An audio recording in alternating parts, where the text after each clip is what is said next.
Scott, please. Thank you, Chairman. First off, thanks both of you for being here. Thank you for your service and the men and women that serve with you. Thank you for what you do.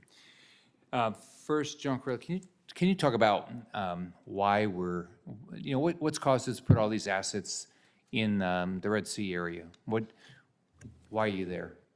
So the U.S. economy relies on open sea lanes. Right now, when you look at the Red Sea, 30% of all container traffic travels through there. 12 to 15% of the entire global economy flows through there. And by our national security strategy, we will not allow a state or non-state actor to affect the freedom of navigation of the Strait of Hormuz, the Bab el-Mandeb, or the Suez Canal. How many of those container ships come to the States? I can't give you the exact number of those container ships, but right now what we are seeing is a diversion of not going through the Red Sea. For instance, if you're talking oil that comes through, we're seeing a diversion of that, and it goes around the Cape of Good Hope. What that's going to do is bring products late to need to market, and it'll price increases as well. Do you have a feel for how much money we're spending right now with all the assets we've added since the Houthis started shooting at us? I don't have an exact number for you, Senator. Do you have any feel for how much they're spending? I don't have an exact number for you, Senator. So the attack on the ship that killed the Filipinos, how's that going to change anything? In what sense, Senator? Are you going to get more international support, are you getting that much international support, or is this really borne by the American taxpayer? There's 24 countries right now that are providing support in Operation Prosperity Guardian. The first ship that responded to that was an Indian ship, an Indian destroyer. There was an Iranian ship 30 nautical miles away from that sat and watched. And another thing I've never seen is a Chinese ship respond to a safety of life. And all these ships that we have out there from all these 24 different nations, whether it's ships or service members participating in this, we work together to be able to defend those ships or respond. Do you have any feel for what percentage of the cost is being borne by our military versus the Indian military, the British, anybody else? I'm assuming that the cost of a ship is roughly the same to operate. So I would have to look at that by the number of ships that are out there. We see several Indian ships that are out there right now.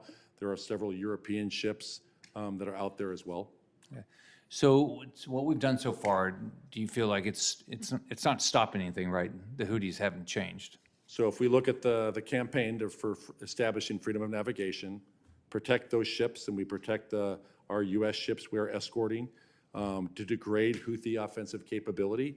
One of the challenges is determining the exact number of what they had to start with, and I can talk about that in a closed session. And then really the most important thing is to deny their ability to resupply from Iran. The Houthis are not building, they're putting it all together and assembling, but they don't create inertial navigation systems. They don't create medium-range ballistic missile engines. They don't create the stage separations on these medium-range ballistic missiles or the anti-ship cruise missiles. Do you know of any products that we would miss if the Red Sea there was no travel through the Red Sea? I think you'd have a lot more expensive products and it would affect the global economy. So do you have any examples?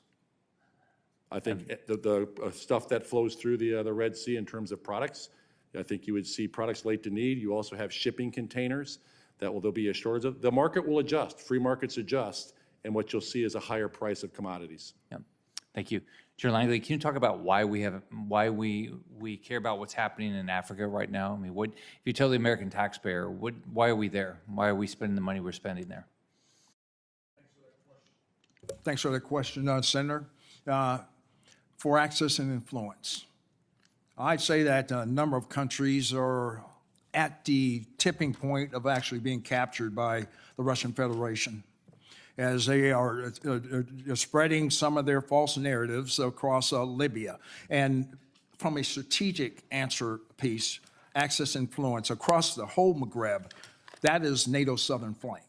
We need to be able to maintain access and influence across the Maghreb from Morocco all the way to Libya. The PRC and Russia are also remaining exploitative where possible and coercive when necessary. They want that ground. They want power projection capabilities.